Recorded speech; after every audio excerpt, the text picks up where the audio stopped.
아멘. 예, 오늘 누가복음 고유의 사건과 비유로 보게 될 네 번째 말씀은요. 이제 드디어 비유에 해당하는 말씀입니다. 물론 오늘 말씀이 이 비유만 나오는 것은 아니고 그 비유를 말하게 되는 배경으로 사건이 이 비유를 앞뒤로 감싸고 있지만 결국 비유가 중심이 되는 본문인 것입니다. 그렇다고 이 사건을 무시해서는 이 비유의 참뜻을 놓칠 수 있기에 이 비유를 말씀하시게 되는 계기가 되는 그 사건도 중요합니다. 하지만 오늘 비유는 우리가 잘 알고 있는 일명 선한 사마리아인의 비유라는 비유로서 보통 그 비유에 초점을 두게 되는 본문인 것입니다. 오늘 본문은 지난주에 알 수 있었듯이 이제 예수님과 제자들이 갈릴리에서 예루살렘을 향해 올라가기 시작하고 있었고 또 제자들의 전도가 그때 함께 이루어지며 그렇게 올라가고 있었던 상황 가운데 벌어지는 이 사건과 비유로서 지난주 10장 본문과 거의 바로 이어져서 나오는 본문인 것입니다.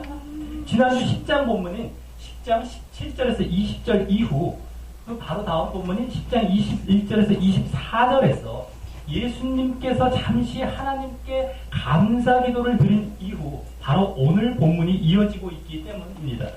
그런데 그렇다면 오늘 본문 바로 앞에 그 예수님의 감사 기도도 오늘 본문의 배경과 문맥을 이해하기 위해 잠시 언급될 필요가 있습니다.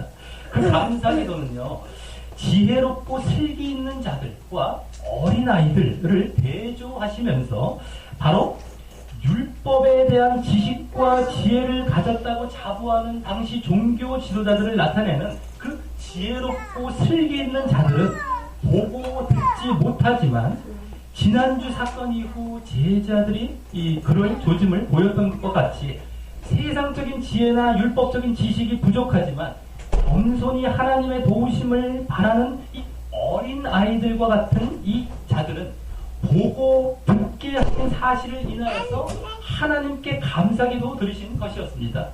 그리고 무엇을 보고 들었느냐라고 하는 것은 지난주 제자들이 주의 이름으로 귀신을 항복시킬 때 예수님의 바른 가르침으로 이제 알 수 있게 되었던 그 예수님의 주 되심과 예수님의 메시아 되심, 주 되심과 또 그분을 왕으로 한 영적인 하나님 나라의 비밀을 말하는 것입니다. 이 마태복음에서는 이 말씀이 이 문맥에 나오지는 않고요. 오늘 바로 앞에 그 부분, 감사기도 부분이 바로 이 문맥에 나오지 않고요. 주로 예수님의 이적과 가르침이 끝난 이후에 나오고 있지만 이 보고 듣는 것의 의미는 거의 그와 동일한 것이다라고 하는 것입니다. 그리고 그 모든 것은 그때 이제 여기 오늘 보면 바로 앞에 10장 22절을 보시면 거기 말씀처럼 예수님의 계시를 통하여서 그 비밀들을, 영적인 비밀들을 알게 된다는 것이었습니다. 그래서 지금 바리새인이나 사두개인 또 서기관들과 같은 이 종교 지도자들은 하나님의 율법에 대한 지식이 있다고 하여 이렇게 지혜롭고 슬기 있는 자들 같지만 결국 예수님을 배척함으로 영적인 비밀을 보고 듣지 못하는 무지함 가운데 단지 율법의 그냥 문자적인 조항이나 외형적인 이런 분류에만 해박했지 그 율법 안에 담긴 진정한 영적인 의미를 알지 못하고 있다는 것이고요. 하지만 제자들은 예수님의 가르침과 계시로서 그와 같은 영적인 지식을 알게 되고 율법에 담긴 그러므로 율법의 진정한 본질과 의미 또한 알게 되어질 것이라는 것을 예표하는 것이었습니다. 자, 이러한 율법과 또 그에 대한 영적인 의미와 관련된 이 배경 가운데 오늘 본문이 이제 시작되게 됩니다. 지금 제자들과 전도를 하시며 갈릴리에서 예루살렘으로 올라가고 계시지만 오늘은 그와 같은 이 영적인 분위기로 넘어가서 이 사건과 비유가 전개되는 것입니다. 지난주 10장 본문의 사건도 결국 하늘과 하나님의 뜻이라는 이 영적인 분위기를 나타내며 끝마치고 있었듯이 말입니다. 그래서 오늘 본문을 이와 같은 배경과 분위기 가운데 관점에서 접근해서 보아야지, 그렇지 않고 그냥 오늘 본문만 독자적으로 보게 된다면 해석이 달라질 수 있다라고 하는 것입니다. 그리고 누가가, 이 누가복음의 기자인 누가가 오늘 이 누가복음에만 나오는 이 선한 사마리아인의 비유를 이곳에 이제 이게 기록하고 있는 것도 그와 같은 의도가 있을 것이기 때문입니다. 자, 그럼 오늘 이 선한 사마리아인의 비유를 통하여 우리에게 주시는 교훈을 살펴보며 진정 우리도 주님께서 영적으로 원하시는 모습으로 더욱 나아가게 되는 시간을 갖도록 하겠습니다. 자, 그럼 먼저 25절과 같이 어떤 율법사가 일어나 예수를 시험하면서 질문하는 것이 오늘 본문의 직접적인 배경이 됩니다. 여기 율법사라는 사람은요, 유대 율법의 전문가를 말합니다. 흔히 서기관으로 불리기도 했고요. 주로 당시 대표적인 종교 지도자들 중에 하나인 이 바리새파 사람으로 주로 이루어졌던 자들이었습니다.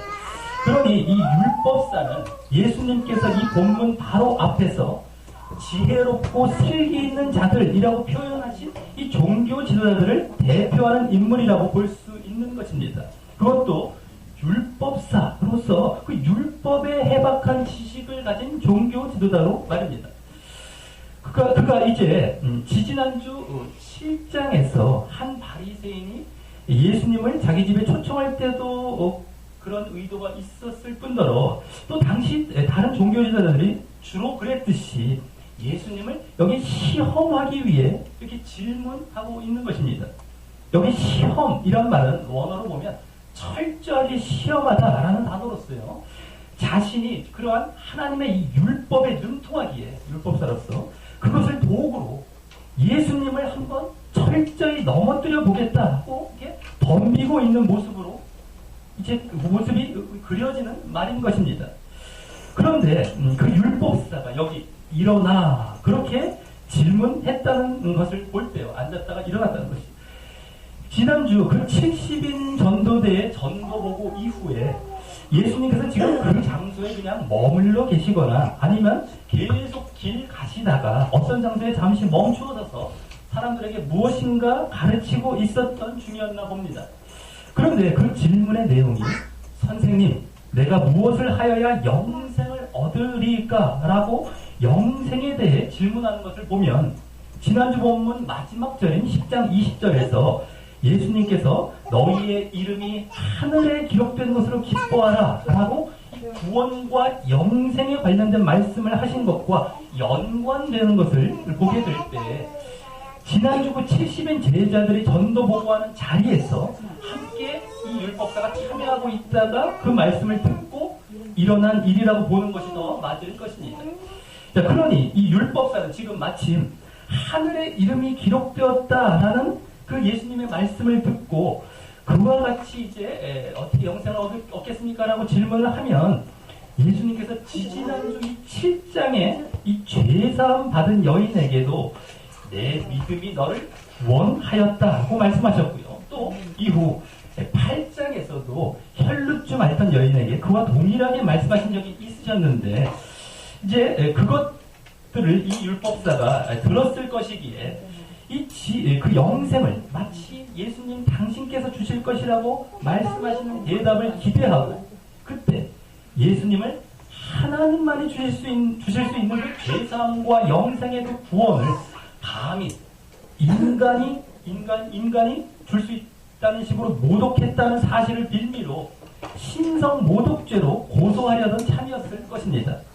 그래서 여기 무엇을 하여야 라는 말로 어떤 것을 행해야 영생을 얻을 것처럼 질문하고 있는 것도 그와 같이 자신이 알고 있는 그 율법에 맞춰 어떤 것을 행하는 것으로 대답하지 않았을 때 그러한 자신의 이 고발할 증거를 더 확실히 하기 위해서였을 것입니다.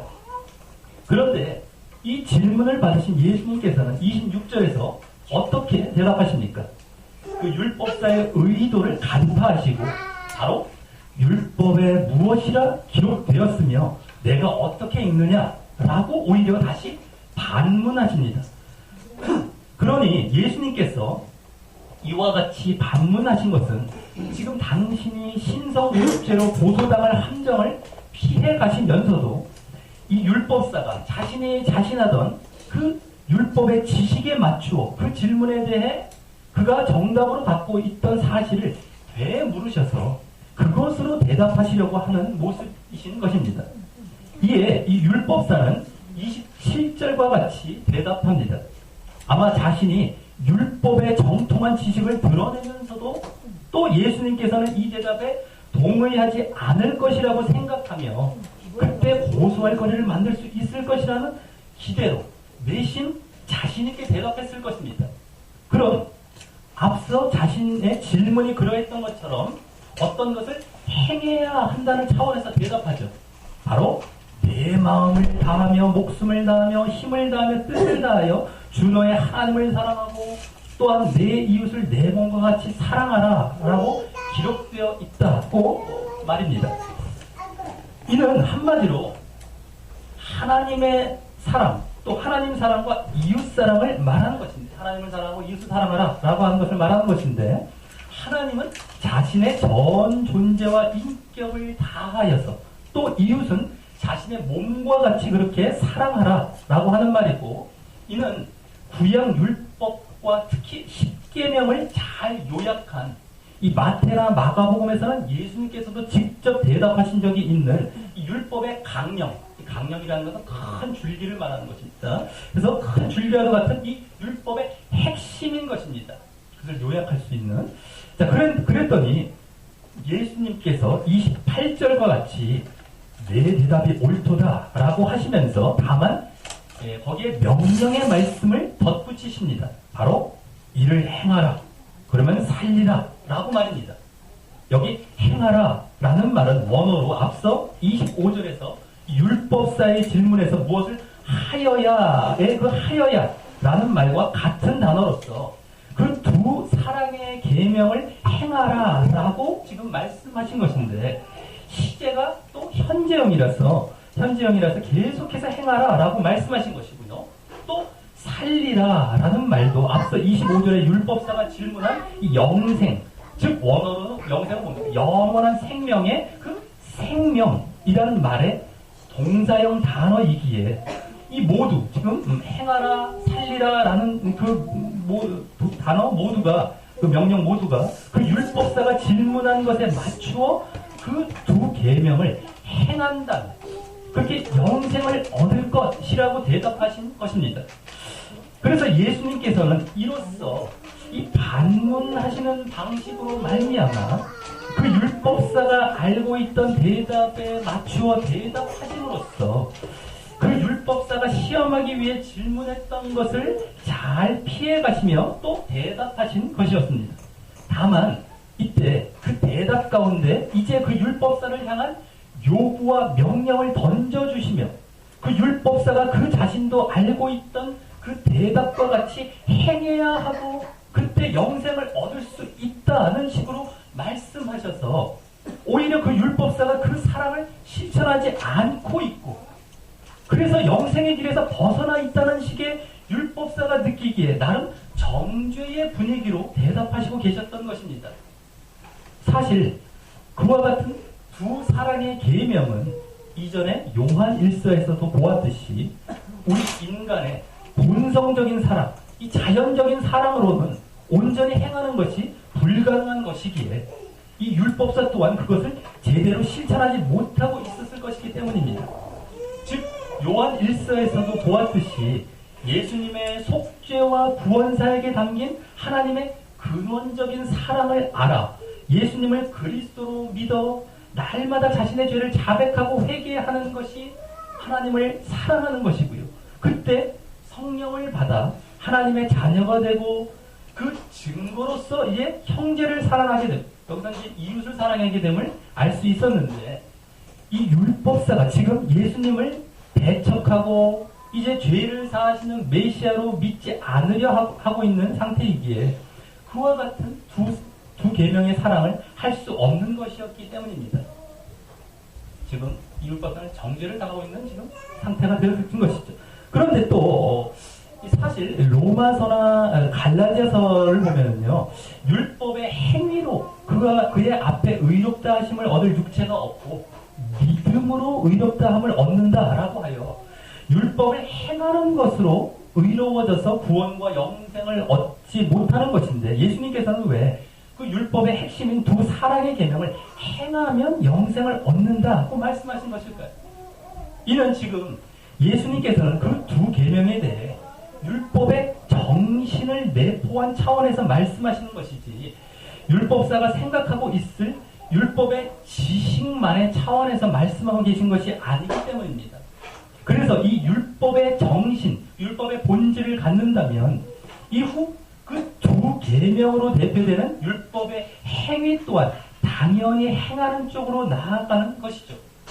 그리고 그 율법의 정신을 갖는 것은 바로 예수님의 속죄와 구원 사역을 이제 알아서 예수님을 믿어 날마다 예수를 의지하여 자신의 죄를 자백하고 회개함으로 가능한 것이고 말입니다. 구약시대에는 그 율법 안에 제사 제도를 주셔서 이 짐승의 피로 제사 드리는 것이 바로 예수님의 속죄 사역을 대신하고 예표하도록 하셔서, 그때도 자신의 죄를 진정 자백하고 회개하는 믿음을 보이는 자들이 그와 같은 율법의 정신을 알아 진정 하나님을 사랑하고 이웃을 사랑하는 것으로 요약되는 이 율법의 행위를 하게 되는 쪽으로 나아갔을 것이고 말입니다. 자, 그리고 이와 같이 예수님께서 대답하심으로써 이 율법사는 이 질문을 통한 시험을 하는 것에 실패하고 오히려 자신이 정죄에 당한 분위기에 빠지게 된 것입니다. 자, 이에 이제 이 율법사가 29절과 같이 자기를 옳게 보이려고 예수님께 다시 질문하는 쪽으로 나아갑니다. 여기 옳게 보이려고 라는 말에서 옳게 라는 말이 원어로 의롭고 흠 없게 라는 뜻이기에, 이는 지금 자신이 정죄에 당한 분위기에서 자신이 죄가 없고 의로워 보이려고 하고 있다라고 하는 것입니다. 그런데 그 질문의 내용이 그러면 내 이웃이 누구니까? 라고 하는 것을 보면 그 두 계명 중 특히 이웃사랑에 초점을 두어 자신은 그 이웃사랑을 잘 하고 있었기에 잘못은 없는데 왜 그러냐는 식으로 의미를 전달하려고 하면서 또 오히려 예수님의 이웃에 대한 정의가 잘못되었음을 지적하려는 그 예수님에 대해서는 두 번째의 또 다른 시험에 해당하는 질문을 던지는 것입니다. 당시 이 율법사를 비롯한 종교 지도자들과 유대인들은 그 이웃을 정의하기를 자신들과 같은 유대인들로 국한시켰고요. 유대인들 중에서도 또 세리나 창기와 같은 이른바 죄인으로 취급당하는 자들은 제외시키며 이제 그렇게 하는 것을 자신들은 의롭다고 생각하고 있었지만, 반대로 예수님은 이 죄인들과 또 이방인들과도 함께하고 식사도 하실 정도로 오히려 자신들 보기에 죄를 짓는 모습이 있었다고 생각했기 때문입니다. 이에 이제 예수님께서는 대답하시되 비유로 대답하십니다. 이제부터 이제 비유가 나오는 것이죠. 그 비유의 배경이 되는 내용이 30절에 나옵니다. 먼저 어떤 사람이 예루살렘에서 여리고로 내려가고 있다가 강도를 만났다라고 하십니다. 당시 예루살렘은 해발, 이 해수면의 그 높이로 봤을 때 해발 750m, 또 여리고는 해발 250m에 위치했고요. 그 사이의 거리는 약 30km 정도가 되는 쭉 내려가는 내리막길이었다고 합니다. 그런데 이제 유대인 역사가인 요세푸스의 이제 기록에 의하면 그 길은 이 길 옆에 암석, 바위들도 많고 또 황폐하고 험악한 길이었고요. 이 강도들이 그래서 자주 출몰했다고 합니다. 그래서 당시 그 길에서, 예루살렘에서 여리고로 내려가는 길에서 강도를 만났다는 것은 당시 사람들이 듣기에 익숙한 그러한 이야기였겠죠.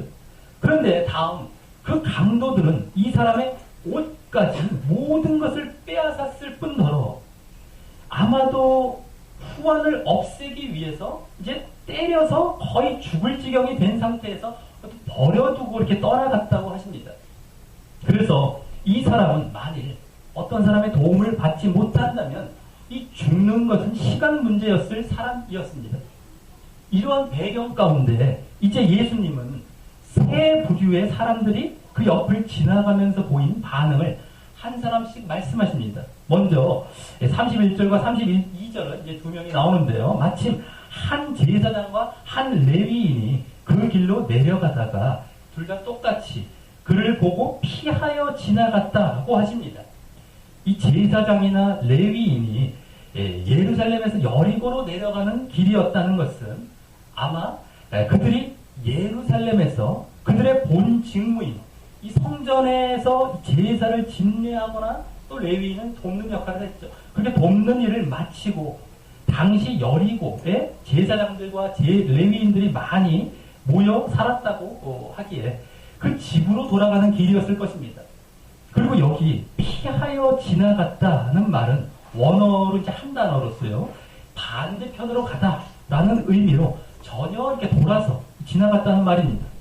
그리고 이렇게 피해간 이유가 혹 그 사람이 이제 죽었다고 생각해서 유대인은 이 율법에 의하면 죽은 시체를 만지면 자신들이 더럽혀지고 또 부정해진다고 생각했기에 그랬을 수도 있지만 그렇다 하더라도 최소한 생사 여부를 확인하려는 최소한의 노력도 하지 않고 이렇게 지나쳤다는 것을 보면 그들의 행위는 이 정당화될 수 없는 것이었습니다.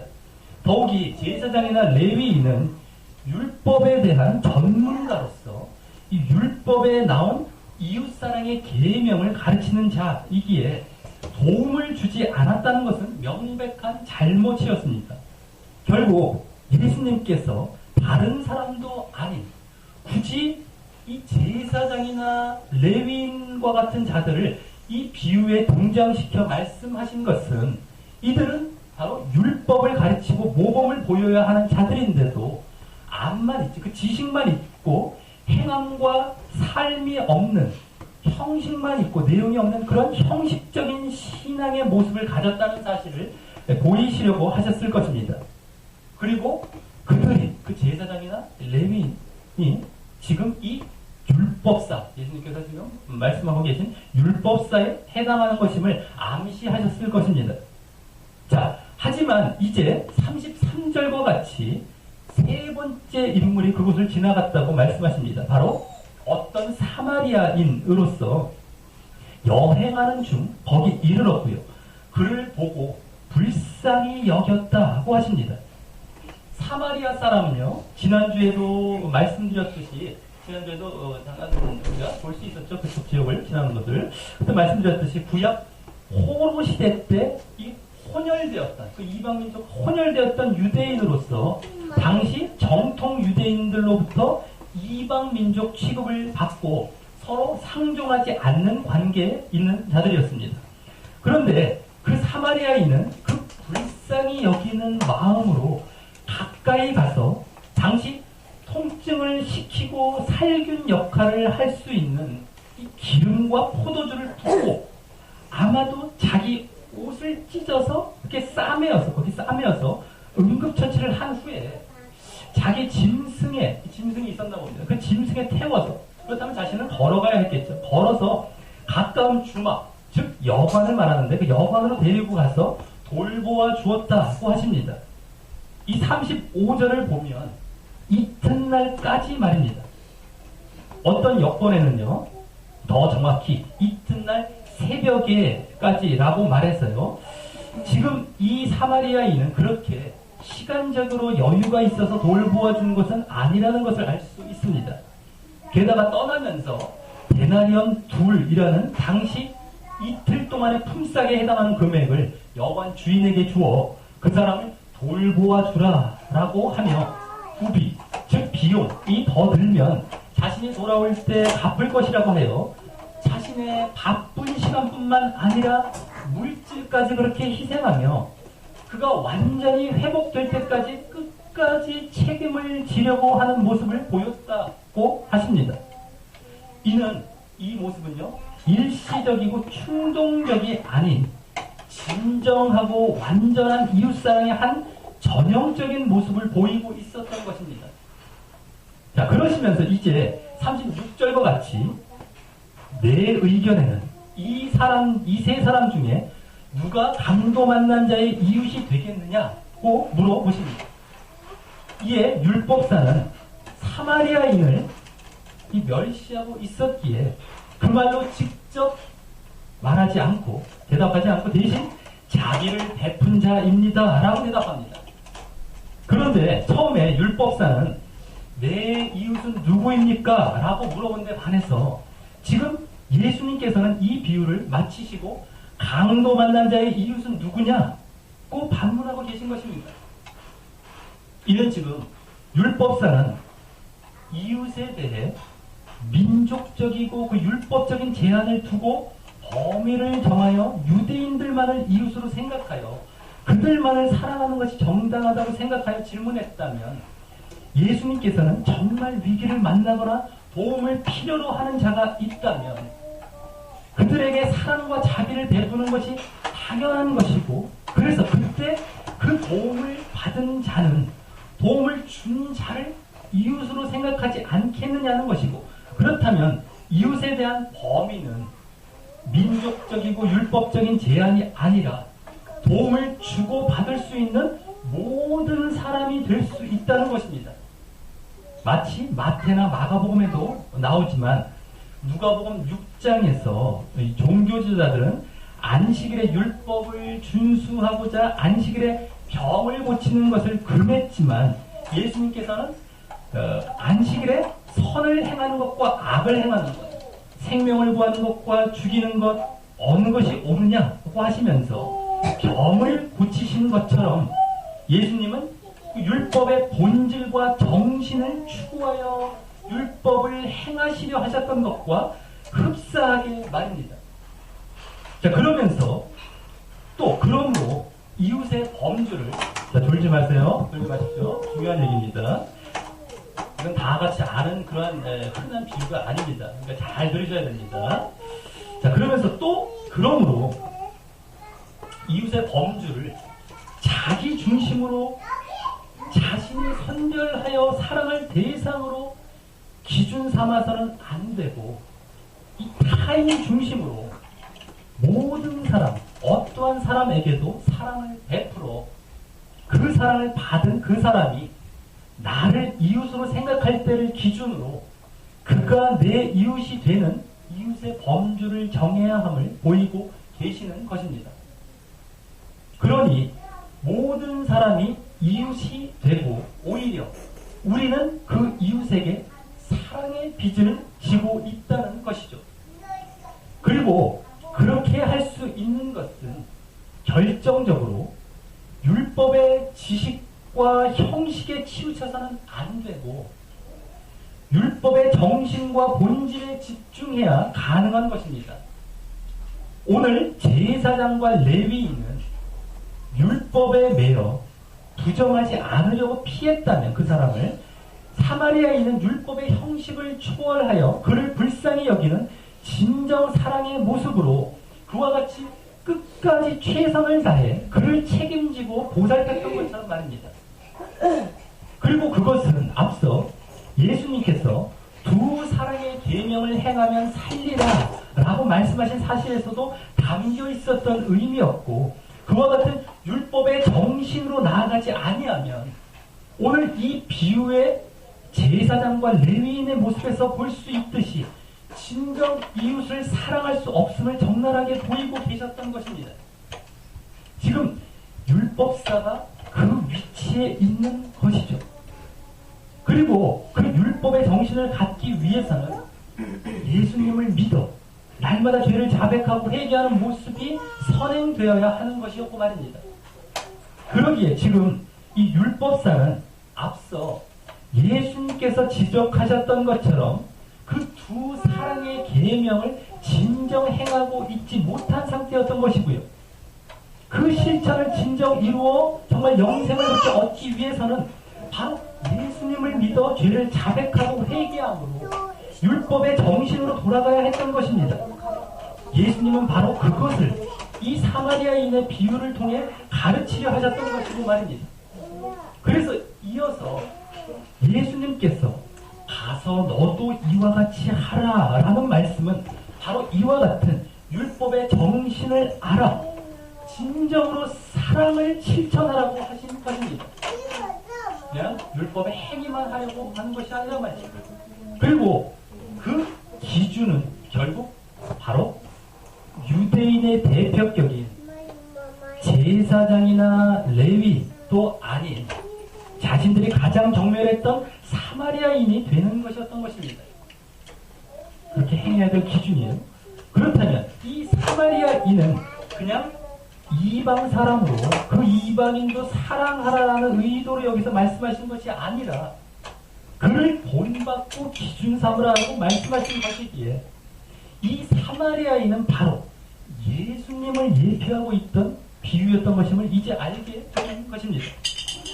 예수님은 율법의 본질과 정신을 알고 실천했던 가장 대표적이고 모범적인 분이시고 이 공생의 사역 동안에도 그것을 주로 가르치셨기 때문입니다.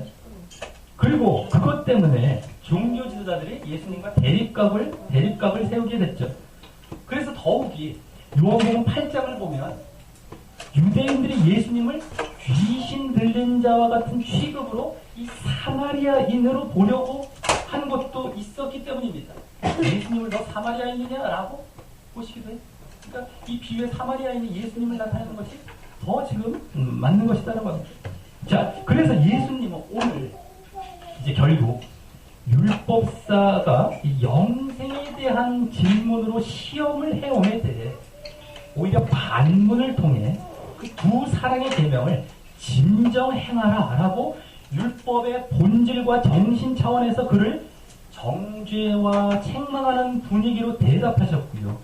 그에 대해 다시 율법사가 이웃에 대한 질문으로 반격하며 또 다른 시험을 해옴에 대해 선한 사마리아인의 비유에 이은 또 다른 반문을 통해 이웃에 대한 정의를 다시 율법의 본질과 정신 차원에서 드러내시면서 그 율법사가 진정 그 사랑의 계명을 율법의 본질과 정신에 입각하여 행하지 않고 있음을 명백히 밝히고 계시며 다시 한번 그 두 사랑의 계명을 제대로 행하라 라고 쐐기를 박으시며 이 대화를 마치신 것입니다. 자, 말씀을 맺습니다. 오늘 말씀은 지난주 이 70인 제자들의 전도보고 사건과 이후 예수님의 감사 기도에서 보여진 내용과도 이어지는 사건과 비유로서 그러기에 율법에 지식이 있어 지혜롭고 슬기 있다고는 하나 진정 율법의 영적인 본질에 대해서는 깨닫지 못하는 이 종교 지도자들을 대표하는 한 율법사와 이 예수님 간의 대화로 그 율법의 본질을 다루고 있었던 말씀이었습니다. 단순히 정말 그 이웃의 범주만 알려주려 했다던가 또 어떤 이웃사랑을 실천하라는 도덕적인 말씀, 윤리적인 말씀 이전의 말입니다. 우리는 흔히 이것을 도덕적인 윤리적인 말씀으로 끝나는 경우가 많이 있습니다. 선한 사마리아에게도. 근데 그것이 우선이 아닙니다. 자, 그 율법의 행위는 율법의 지식을 많이 알고 있어서가 아니라 율법의 본질과 정신을 먼저 깨닫고 있을 때 자연히 따라 나오는 것이었고 또 온전한 율법의 행위로 나아갈 수 있는 것이었습니다. 그렇지 않다면 오늘 비유 가운데 나온 제사장과 레위인과 같은 모습에 머물고 말 것임을 예수님께서 오늘 직접 확실히 보여주셨던 것입니다. 얼마나 근데 율법을 많이 알고 있는 자입니까? 그걸 가르치는 자가 아닙니까? 사랑하라고. 그런데도 전혀 하지 않고 갔죠. 그걸 직접 보여주셨던 것입니다.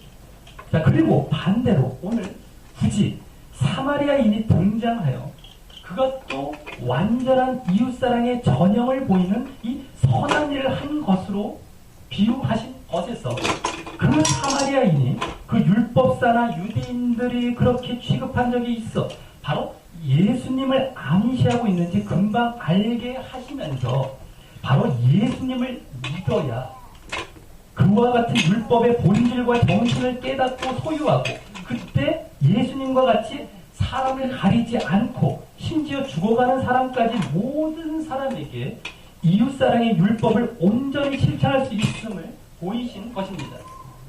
그리고 그렇게 예수님을 믿는다는 것은 예수님께서 죄를 사하시는 메시아시라는 것을 알고 자신이 죽을 죄인인데 예수님으로 인해 죄를 사함받고 살아나게 된다는 사실을 믿는 것입니다.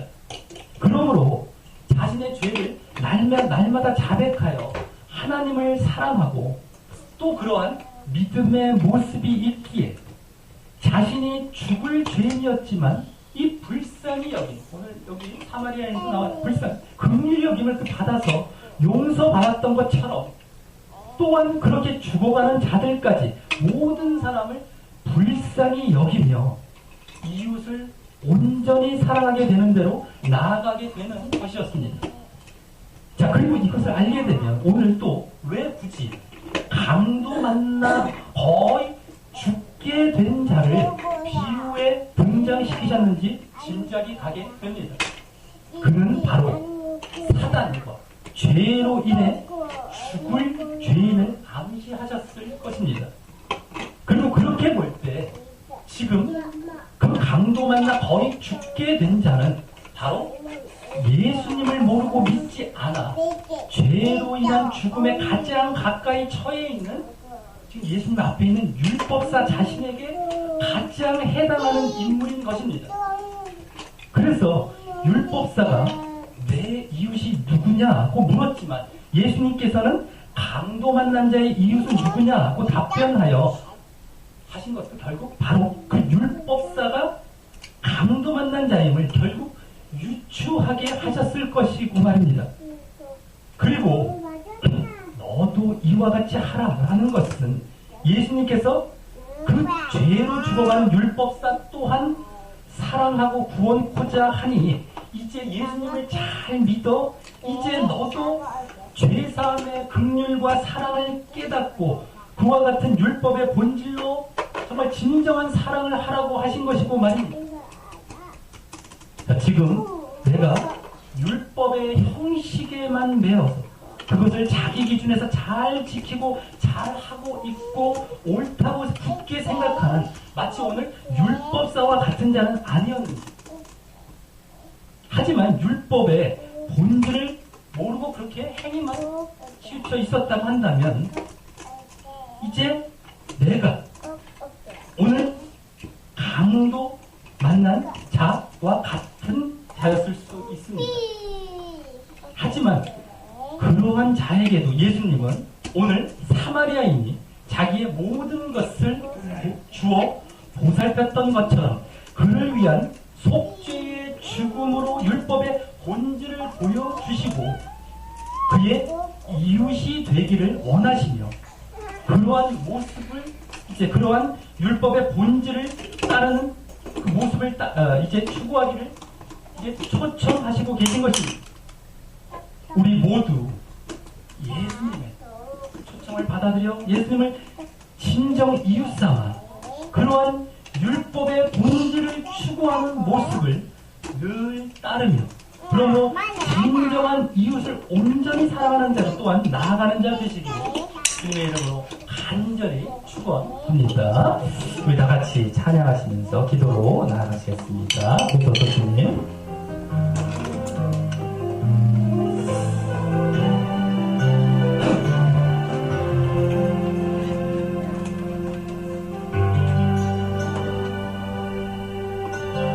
보소서 주님 나의 마음을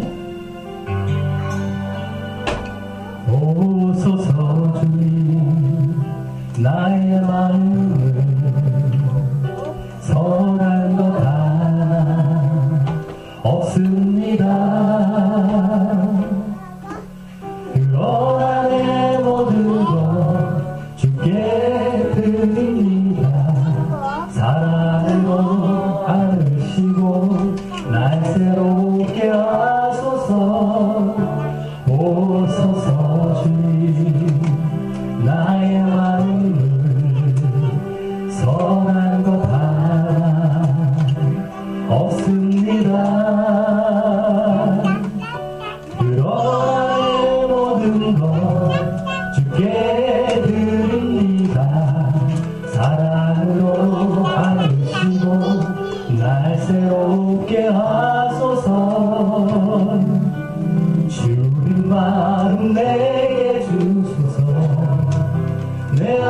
아버지 주님만 내게 주소서.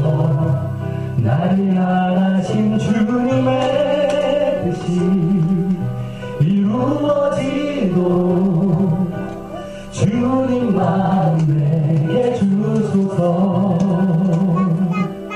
보소서. 주님, 나의 마음을 상한 것 하나 없습니다. 보소서. 나의 마음을 선한 것 하나 없습니다.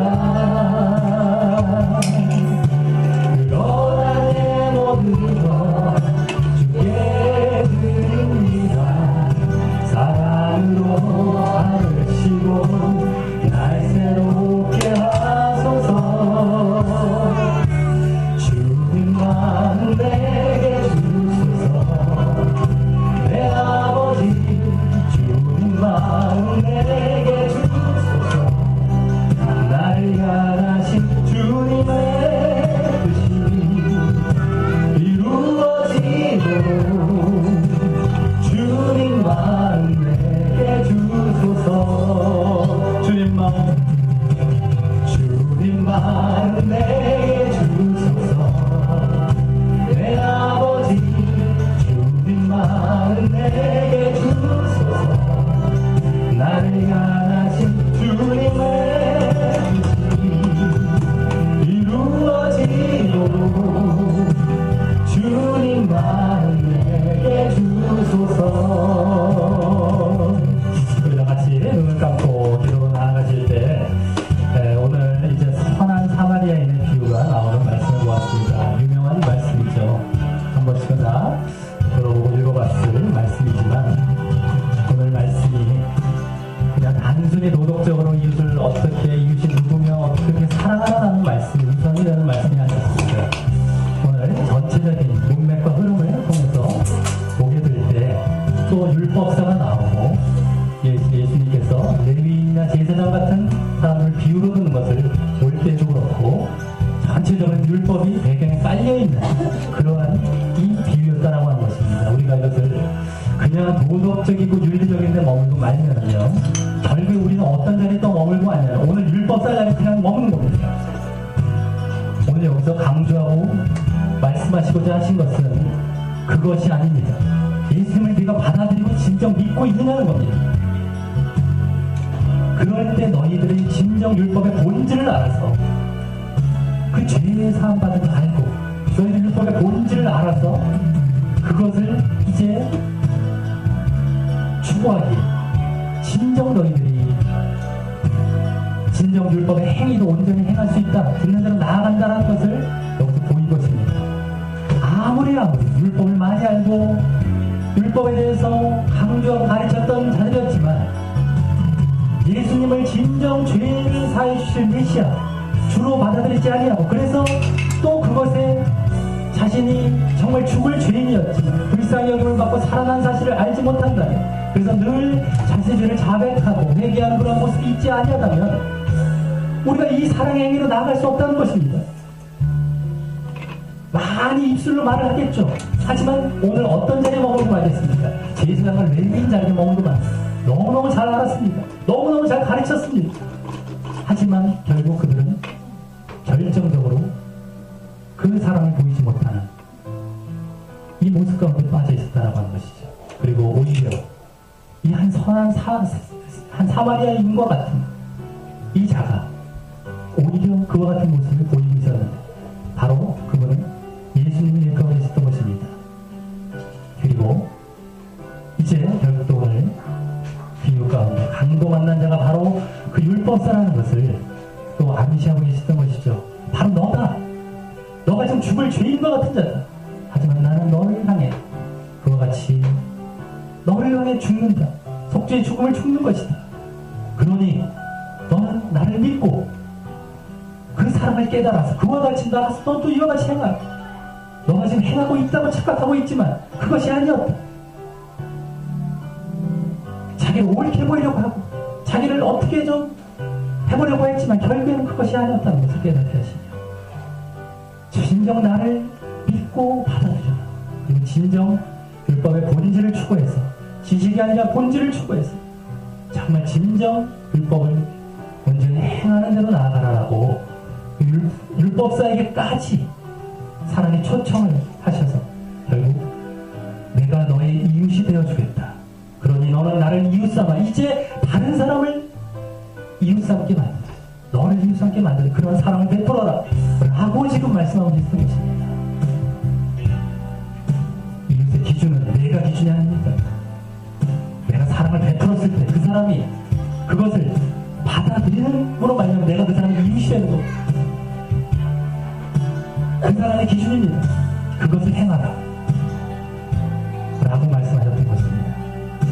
그러니 이제 우리가 내가 진정 예수님을 오늘 이웃 삼는 것과 같은 그러한 율법 정말 모습이 있고 율법의 본질을 추구하는 그런 자연들을 보면서 정말 우리가 진정 이와 같은 율법을 진실로 행하는 그러한 자리로 나아가며 진정 정말 우리가 그러한 신앙 가운데 늘 걸어갈 수 있는 자가 되게 해달라고 우리 다 같이 기도 드리겠습니다. 하나님 아버지 감사를 드립니다. 오늘 이 유명한 우리가 잘 알고 있었을 그러한 말씀과 같은 이 선한 사마리아인의 비유를 이제 보게 되었습니다. 하지만 이 비유에 담긴 의미가 그냥 도덕적인 윤리적인 것이 우선이 아니라 아버지 정말 우리가 예수님을 진정 메시아 내 죄를 사하실 그 주로 믿고 받아들이지 않는다면 그와 같은 율법의 도덕적인 행위나 어떤 윤리적인 행위를 전혀 할 수 없다는 것을 오늘 깨닫게 하신 말씀이었습니다. 그럼에도 불구하고 이 말씀을 계속해서 도덕적이고 윤리적으로만 가르친다면 우리는 여전히 율법상 레위인이나 제사장과 같은 자리에 그냥 머물고 있을 수밖에 없다는 것을 철저히 깨닫게 하시고, 그러기에 여기서 중요한 것은 예수님을 주로 진정 우리가 정말 받아들이며 그 주로 받아들인다는 것은 그분의 죄사함에 대해서 정말 확실히 깨닫고, 그러기에 우리가 늘 회개와 자백을 통해서 정말 늘 주님이 나를 긍휼히 여겨주신 사실, 죽을 죄인을 살리신 사실을 알고 늘 그와 같이 주님께 정말 올바른 모습, 온전한 우리의 신앙의 모습을 보이며 나아가는 것임을 깨닫고 그러할 때 진정한 사랑으로 나아간다는 것을 알게 하여 주시옵소서. 지금도 마치 예수님을 믿었다, 나는 받아들였다고 생각하고 있는 것 같지만 예수님의 진정 그 나를 긍휼히 여기시고 내가 죽을 죄인이었다는 것을 철저히 깨닫지 못하기에 죄를 늘 회개하고 자백하지 못하며 그것을 우습게 여기며, 그러기에 정말 내가 진정한 신앙의 자리에 있지 못하며 율법적인 차원, 그냥 도덕적인 차원에서 머물면서 결국에는 진정 이것을 행하라, 그러면 살리라, 영생으로 나아가는 그 모습이 없었던 건 아니었는지 되돌아보게 하여 주시옵소서. 이것을 내가 진정으로 율법의 본질로 행할 때 너는 구원을 얻을 것이다 라고 율법의 본질을 지금 말씀하시면서 구원에까지 그리고 영생에까지 그것을 말씀하셨던 사실을 분명히 보게 하시고, 아버지 정말 우리가 율법의 행위 차원, 도덕 윤리 차원에서 머물며 율법의 지식 차원에 머물며 우리가 정말 주님을 따라간다고 했던 자기 중심의 모습은 아니었는지 보게 하여 주시옵소서. 그러할 때 내가 분명 오늘 율법사와 같이 내 이웃의 범주를 정해버리고 나를 기준으로 이웃을 이제 누굴 사랑하고 안 사랑하고를 정해버리고 정말 주님을 온전히 쫓아가지 못한다는 것을 깨닫게 하여 주시옵소서. 아버지 정말 내가 어떤 모습이었습니까? 아버지 정말 내가 진정 율법의 그런 본질을 추구하며 진정 그래서 이웃사랑의 모습으로 분명하게 나아가고 있는 모습이었는지, 진정한 모습으로 나아가고 있었는 모습이었는지, 나를 중심으로 이웃의 몸을 정하고 결국 모든 사람을 사랑하지 못하는 그러한 자리에 머물고 말았지. 그래서 오늘 율법사 얼마나 훌륭하게 율법을 잘 알고 하나님의 말씀을 잘 안다고 했지만 지키지 못하는 그러한 자리에 있었던 모습은 아니었는지 분명히 깨닫게 하시고, 우리가 진정 오늘 예수님 또 선한 사마리아인이 보였던 그 모습으로 나아가